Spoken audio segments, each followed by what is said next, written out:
Vlog 1. Əlim şəhərdə nələr edir? Aradan çok yıllar geçti. Yox, musiqi dinləməyəcəm, çünki musiqi beyni keyləşdirir və nələrsə düşünməyin qarşısını alır.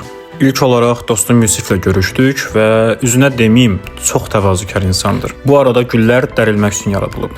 Necə ki biz yaşamaq üçün yaradılmışıq.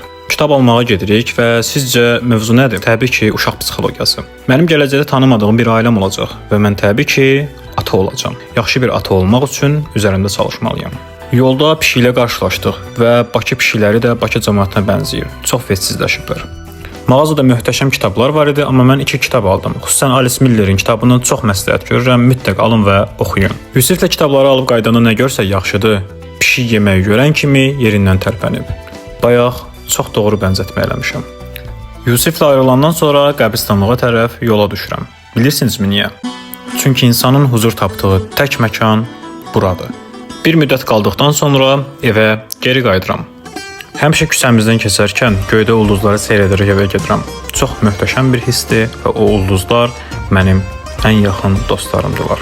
Belə dostlar, özünüzə yaxşı baxın, gələn vloqlarda görüşənədək.